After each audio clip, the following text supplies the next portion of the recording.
He gave his jacket to a woman shaking from cold at the bus stop, not knowing she was a top boss who would completely change his life. The wind felt like a sharp knife going through New York City. Snow gently dropped from the dull sky, covering the paths and making the city's normal loud noises softer.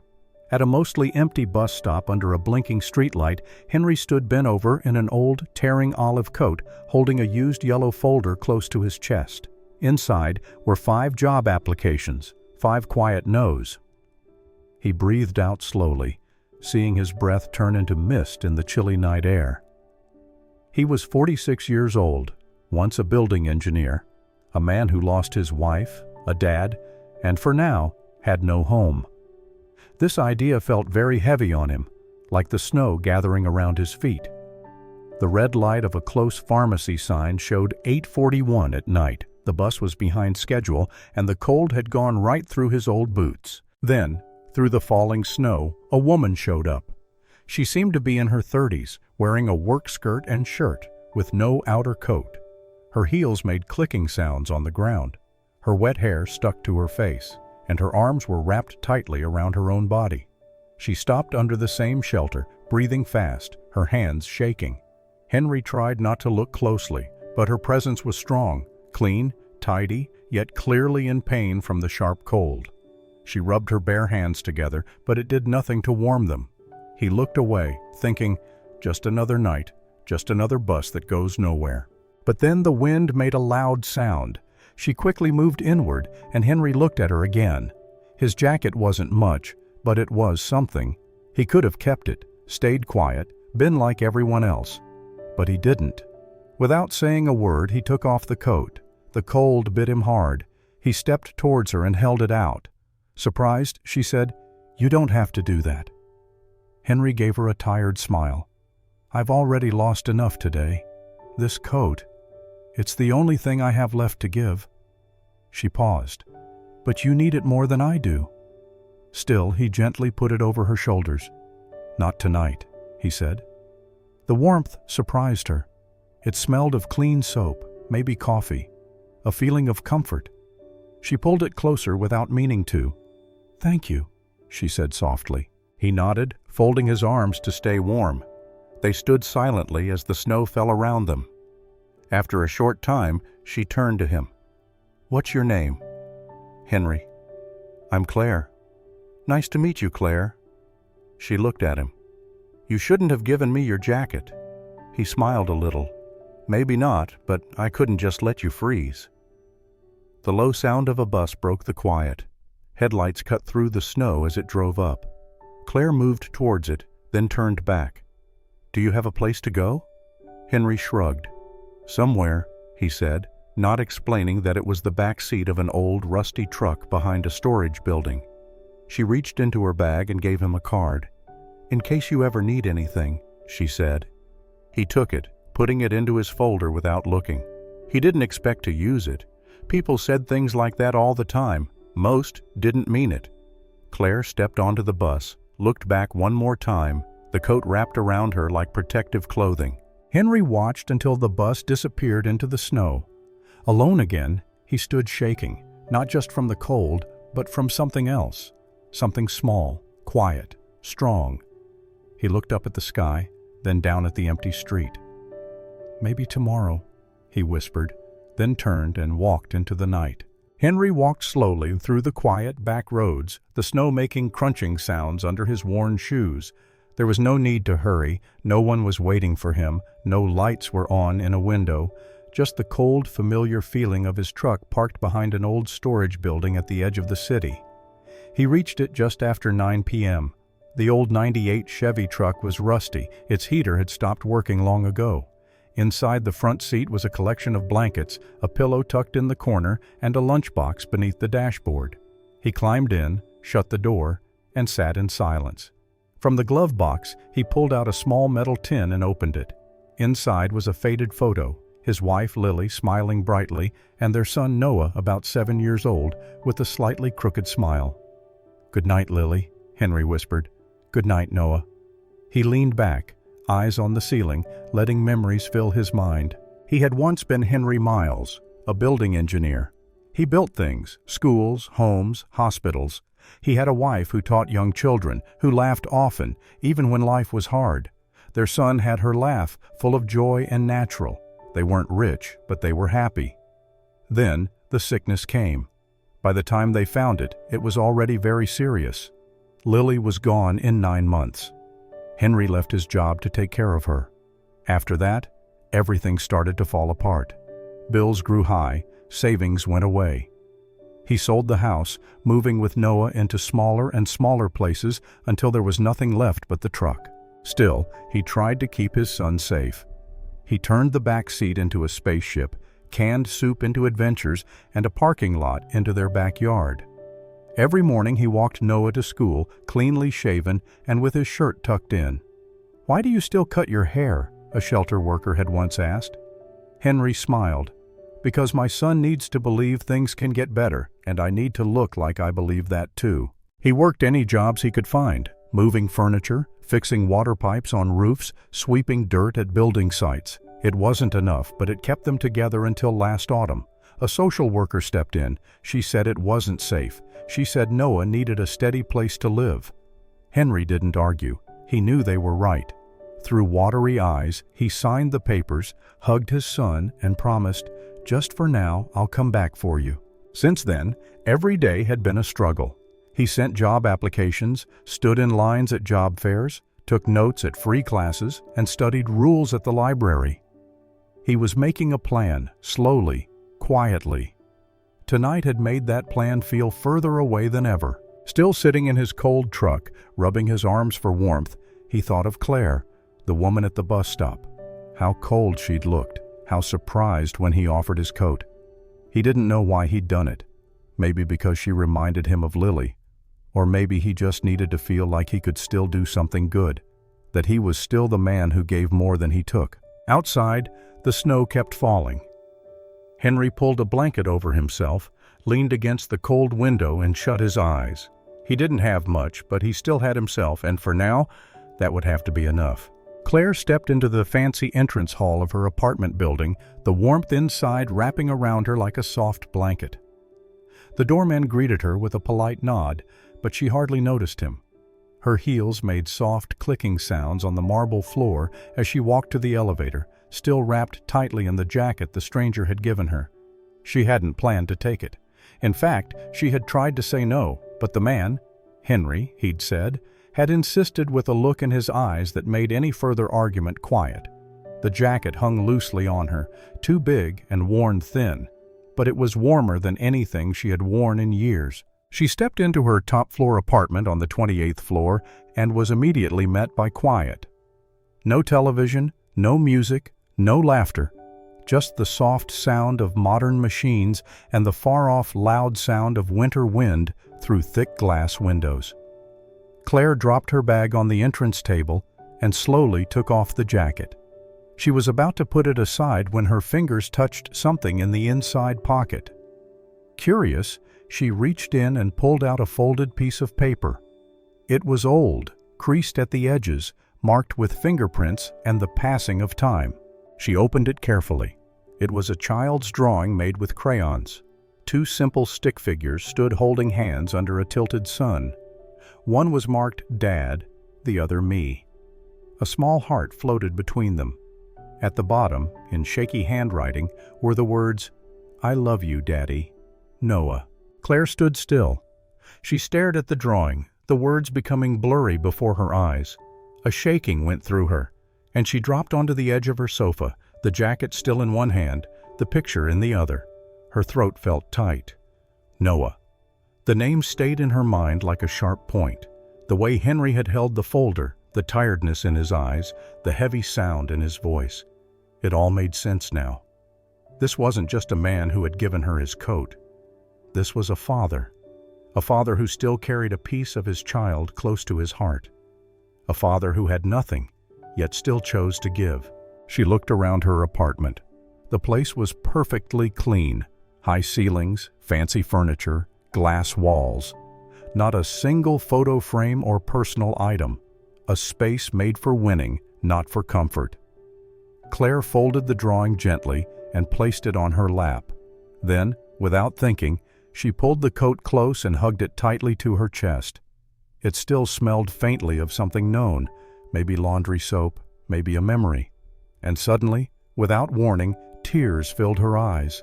She hadn't cried in years, not truly. Not since she was a small girl, cold and hungry, sitting on the steps of her church, hoping someone would see her. That night, someone had. A man with kind eyes and a worn face. He had taken off his coat and wrapped it around her shoulders. He hadn't said much, just smiled and told her she'd be okay. It had been the first kind act she remembered, the first time she felt noticed. She never saw the man again, but that moment changed everything. Claire sniffed and wiped her face with the back of her hand. She wasn't the same girl anymore.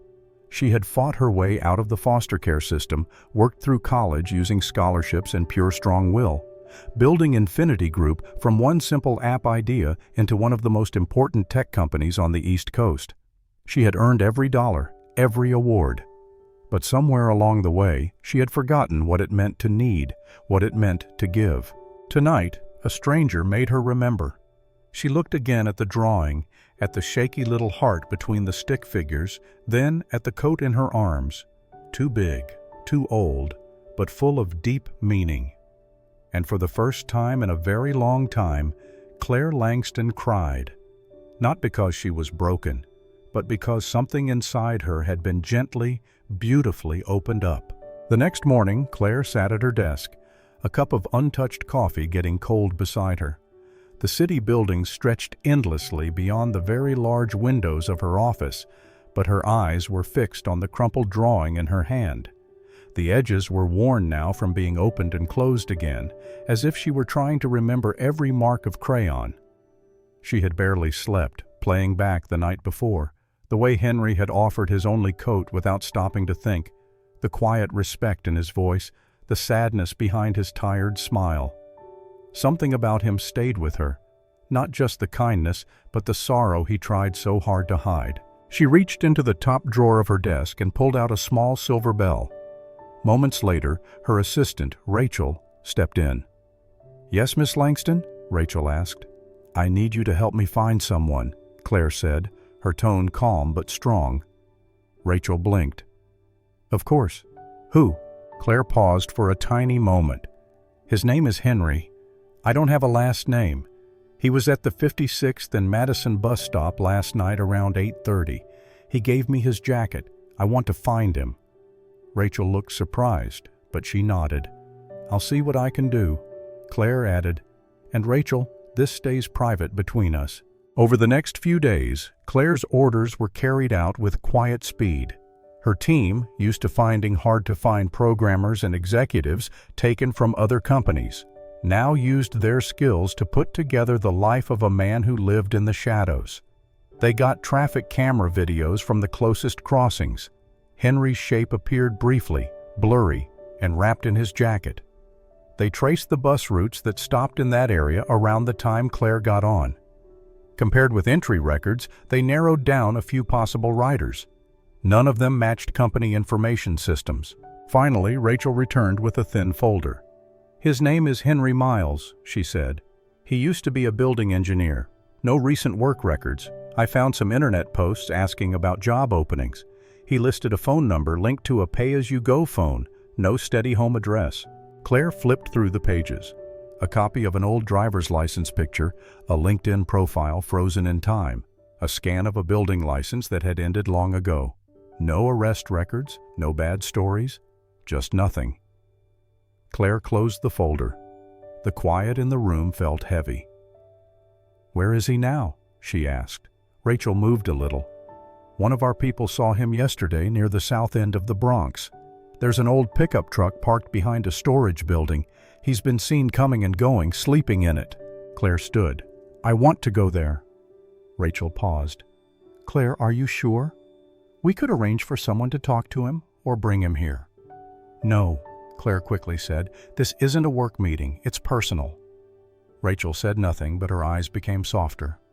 "I'll have someone drive you." An hour later, Claire sat in the back seat of a black car as it moved through streets far from boardrooms and tall glass buildings. They passed closed shops, walls covered in paint, and people who walked with heads down against the cold.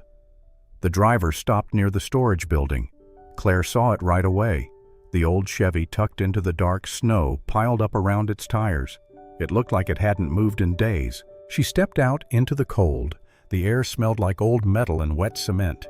Her heels made soft crunching sounds on the small stones as she walked slowly towards the truck. Through the front window, she could just make out a person in the front seat. As she got closer, the door made a squeaking sound and opened. Henry stepped out, blinking in the daylight. He looked at her with confusion at first, then he knew her. His face changed. Confusion, carefulness, then something like feeling embarrassed. "Claire," he said, his voice rough from sleep and surprise. She offered a small, unsure smile. "Hi, Henry." He looked down at himself, at his wrinkled clothes, his snow-dusted boots, the truck behind him. "What are you doing here?" "I came to find you," she said simply. He frowned, crossing his arms. "Why?" She paused. "Because I couldn't stop thinking about what you did, about the kind of person who gives his only coat to a stranger." Henry gave a bitter laugh. "You didn't have to track me down for that. A thank you card would have done the job." "It's not about thanks," she said. "It's about not letting something good disappear without being seen." For a long moment, they stood silently. Two people from different worlds brought together by an unexpected act in a harsh wind. Henry finally breathed out. "You came all this way just for that?" Claire nodded. "Yes, and maybe something more." The next time Claire saw Henry, he was bent over a stack of heavy concrete blocks at a building site at the edge of Queens. She had waited in her car for 20 minutes, watching from a distance as he moved steadily, quietly, pulling, stacking, lifting in the sharp cold with the calm strength of a man used to being unnoticed. He wore a worn soft shirt, the sleeves rolled up to his forearms despite the cold, and his breath came out in clear clouds. His hands were rough, his nails dirty, but his movements were exact, effective, on purpose. When he took his break and sat on a low wall with a plastic water bottle in hand, Claire stepped out of the car and walked towards him. Henry looked up and looked twice. He stood quickly, brushing dust from his pants. "Claire." "Hi again," she said, her smile small, real. "What are you doing here?" She handed him a cup of coffee she'd brought with her. "Thought you might like something warm." He took it with hesitation, his eyes searching hers. "You really didn't have to." "I know, but I wanted to." They stood silently for a moment before she added, "Would you come with me just for a bit? I'd like to show you something." Henry looked down at his work boots, then back at the boss in the distance. "I've still got a few hours on my shift." "I already spoke to him," Claire said. "Told him you had a job interview." His eyebrows went up. "I don't have an interview." "You do now," she replied. Henry let out a short laugh, more surprised than funny. "Okay, let's see what this is about." They drove silently. Henry looked out the window, moving a little sometimes, aware of how he looked. Dusty jeans, rough hands, the slight mark of sweat on his shirt collar. Claire didn't seem to notice. When they arrived at Infinity Group's main office downtown, Henry hesitated in the marble-floored entrance, looking at the huge glass walls, the shiny chrome, the constant busy sound of people in suits. "I don't belong here," he said under his breath. Claire turned to him. "Just come upstairs." They entered a private meeting room with very tall windows that looked out over the city buildings. Claire offered him a seat, then closed the door and sat across from him. Henry cleared his throat. "So, what's all this about? Returning the coat?" Claire shook her head. "No, this isn't about the coat. I kept that. It's mine now." Henry blinked. "Okay." She leaned forward. "I didn't come to thank you. I came because you made me remember something I forgot. A part of myself I had hidden under years of business meetings and deadlines. You reminded me that real change doesn't always start with new ideas or plans. Sometimes it starts with kindness." Henry looked down. "Claire, I'm just a guy trying to stay alive. And that's exactly why I brought you here." She slid a folder across the table to him. Inside was a job offer, a paper for a new position. Cultural and Human Values Advisor. Henry frowned as he quickly looked through the pages. "What is this?" "It's a new job, One I made. Someone who joins in on department choices, training programs, development talks. Not to speak about numbers or plans, but people, values, caring. You'd share your life experiences, help shape the heart of this company. Henry laughed in an awkward way, shaking his head. Claire, look at me. I don't have a degree in how people think. I didn't finish school at a famous university. I sleep in a truck. You were an engineer. I haven't built anything in years. You built a moment I'll never forget, Claire said softly. Henry looked away, feeling too much. This isn't charity, she continued. This is a job only you can do. You know what it's like to be invisible, to be passed over, and yet you stopped in the cold and gave your only coat to a stranger. That tells me more about being a leader than any job history paper ever could. He opened his mouth, closed it, struggled to find words. I'm not good enough for this, he said finally, his voice low. Claire leaned forward, her gaze steady. You don't need a degree to teach people how to care because you live it every day. You don't need special papers to teach people how to be kind because you've lived it, and that's more powerful than anything you'll ever put on paper. Henry's throat felt tight. He stared down at the offer, then back at her, and for the first time in years, he felt something small move inside him. Not fear, not giving up, but hope. Raw, new, scary hope. Henry sat alone on the bench outside the tall office building, the job offer sitting unread in his lap. His fingers ran along the edges of the folder, but his eyes stared off into the busy street, not focused. He couldn't do it. It wasn't that he didn't want to. Somewhere deep inside, he did. But fear held him tightly, a strong and familiar fear, the kind that whispered bad things late at night. She's just being nice. This isn't real. You'll mess it up. You always do. The offer felt like a trick hidden in kindness. And Henry, who had spent years learning not to trust anything that seemed too good to be true, couldn't get rid of the heavy feeling of doubt. He didn't see Claire step out of the building and walk toward him until she sat beside him in silence. You haven't opened it, she said softly. Henry gave a dry chuckle. Didn't think I needed to. I already know how this ends. Claire tilted her head. How? Someone like me doesn't end up in a place like this. You don't build a company like Infinity by hiring people who sleep in trucks. You think I made you an offer out of pity? Claire asked. I think I don't belong in your world. Claire looked straight ahead for a moment, then stood. Come with me. Just for an hour, Henry. No suits, no meetings, just trust me. Against what he felt was right, he stood. They drove in silence for over 30 minutes, away from the city's shiny towers and into a calmer part of town. Finally, they stopped in front of a simple red brick building with a faded green cover over the door. A painted sign read, Thomas's Place, a safe space for every child. Henry followed her inside. The walls were bright, covered in handprints, painted animals, and sayings about kindness. The air smelled slightly of crayons and warm bread. Laughter, high, joyful, and natural, echoed from down the hall. Claire led him past a shared kitchen, a room for reading, and into a wide playroom filled with used toys and handmade posters.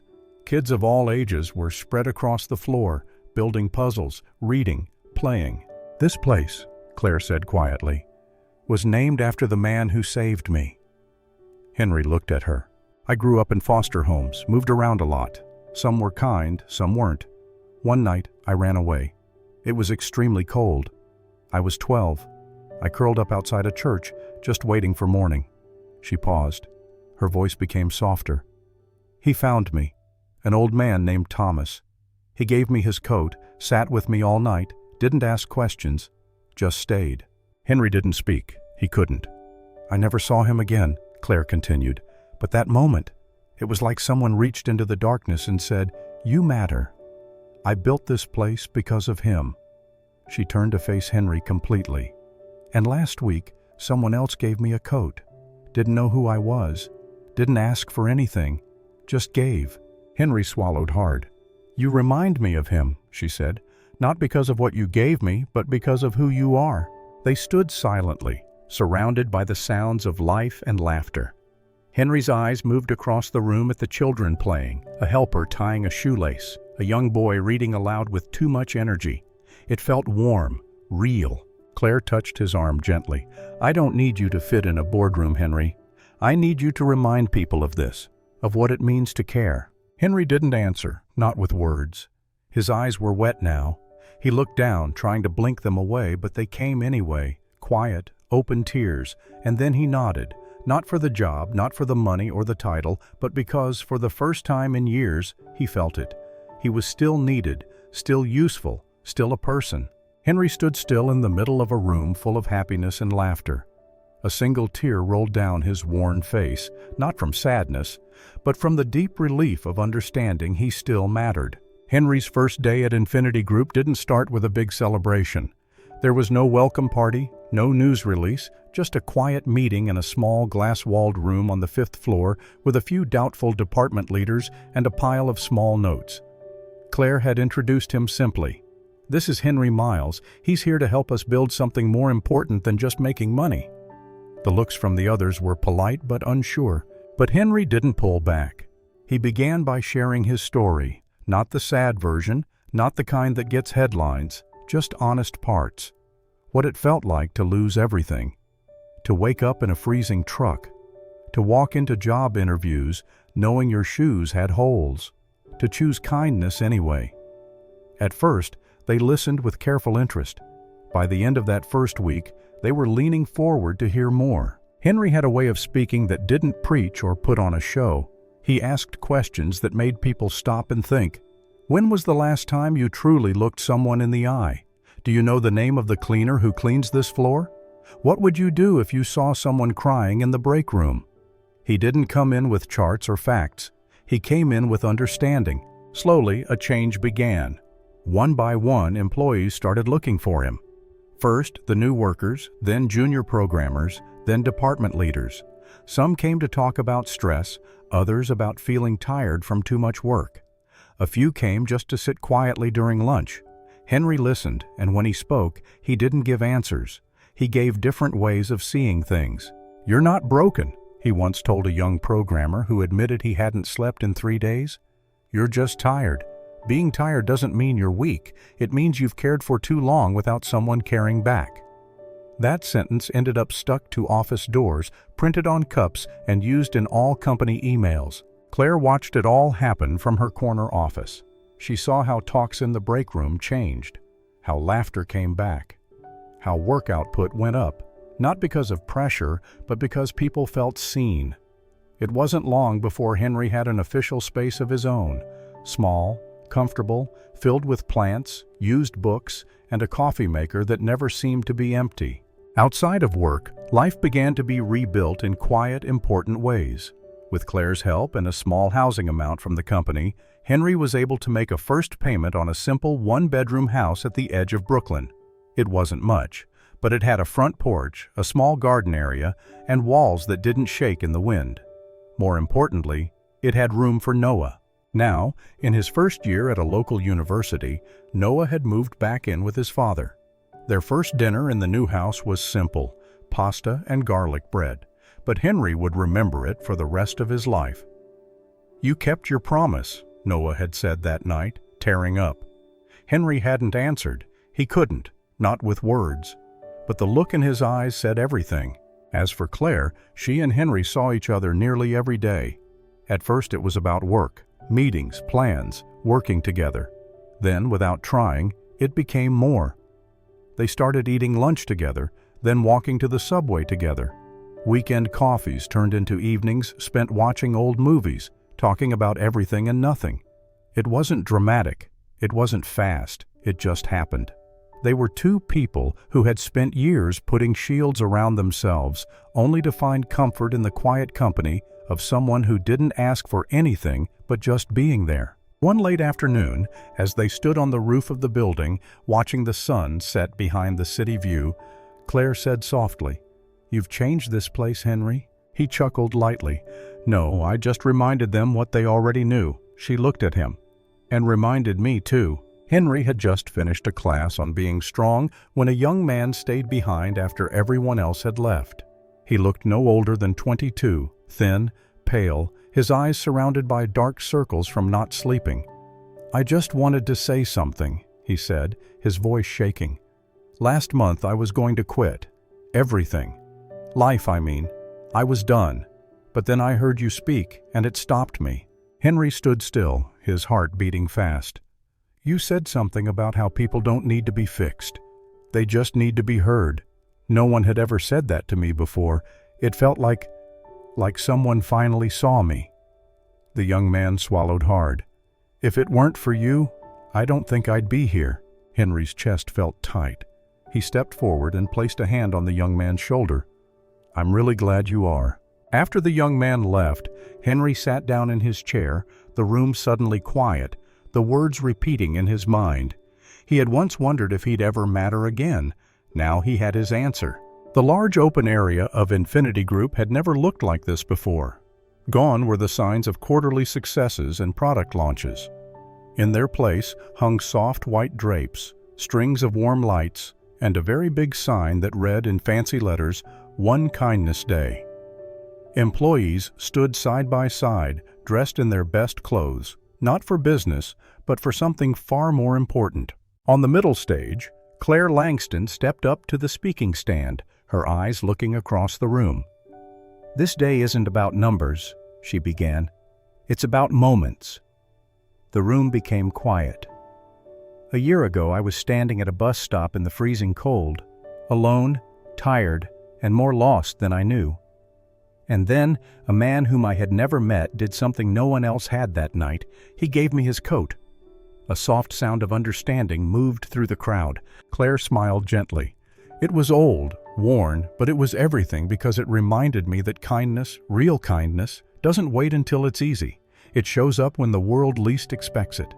She turned to the stand beside her and took off the cloth covering it. There, behind a glass frame, was the very same coat, worn at the sleeves, faded from years of use, but kept like something holy. Beneath it, carved on a metal plate, read the words, "One small act of kindness can rewrite a life." Claire's voice trembled slightly. "That act didn't just change my night. It changed the path of my life. And today, we honor not just that moment, but the man who made it happen." She turned towards the edge of the stage. "Henry, will you come up here?" Henry stood slowly from his seat, dressed in a simple suit borrowed from a friend, but carefully pressed. He made his way through the clapping. His face, still showing lines from time and difficulty, now carried something lighter, something peaceful. He stepped up beside her. Claire reached into her pocket and pulled out a small envelope. "This belongs to you," she said. Henry opened it. Inside was the official paper for his new house, stamped and correct. Gasps sounded through the crowd. Claire leaned in with a smile. No more sleeping in trucks. The room burst into clapping once again, but Henry held up a hand. "I actually have something too," he said, reaching slowly into his jacket pocket. From it, he pulled out a small box, simple, worn, clearly kept for some time. He looked at Claire, heart beating fast. "You said this coat changed your life, but you changed mine. You gave me back my name, my son, a roof, and hope." He opened the box. Inside was a silver ring, not showy but shining softly under the lights. "I kept it in the pocket," he said, his voice shaking, "because if there's anything more valuable than this coat, it's you. Claire Langston, will you marry me?" A moment of quiet. Then she laughed, a soft, tearful, beautiful sound, and nodded through tears. "Yes, of course. Yes." The crowd stood up and clapped, cheers and claps bouncing off the high glass ceiling. 1 month later, they were married. The wedding wasn't held in a grand ballroom or a 5-star hotel. It took place at Thomas's place, the little red brick community center that meant the world to them both. Children made paper flowers. The chairs didn't match. The cake was baked by one of the new workers from Henry's teaching program, but the room glowed with something money couldn't buy. Claire wore a simple white dress, her hair down. Henry once again wore that same suit. Noah stood at his side as the best man. The guests were helpers, co-workers, people from shelters, and many young employees who once sat in Henry's small office looking for meaning. During the promises, Claire held Henry's hands and looked into his eyes. "Once you gave me a coat," she said, her voice clear and sure. "Tonight, I give you my whole life." Her words fell over the room like sunshine through a colored glass window. Soft, bright, unforgettable. Henry couldn't speak. He just nodded, tears slipping down his cheeks as the crowd around them dabbed at their eyes. Laughter followed. Music played. The party went out into the yard where children ran without shoes and strings of tiny lights danced in the evening light. Someone took a photo. Henry and Claire stood beneath the sign of Thomas's place, side by side, her head on his shoulder, his arm around her. And beside them on a stand stood the old coat, quiet, worn, and now made famous forever. That picture would go on to be shared online, copied, posted again, and talked about. A symbol not just of second chances, but of how something as simple as kindness could reach into the cold and change everything. Sometimes the smallest action, a coat, a smile, a kind word, can have a bigger effect than we ever think. Henry didn't have much, but he gave what he could. And in return, he didn't just change Claire's life. He found love, purpose, and a fresh start. Their story reminds us all that kindness doesn't need to be perfect, just present, just from the heart. If this story touched you, if it reminded you that hope still exists in unexpected places, please like, share, and sign up for The Gentle Side of Life. Here we tell the tales that warm the heart, bring back your belief in humanity, and remind us what truly matters. Until next time, stay kind and keep believing.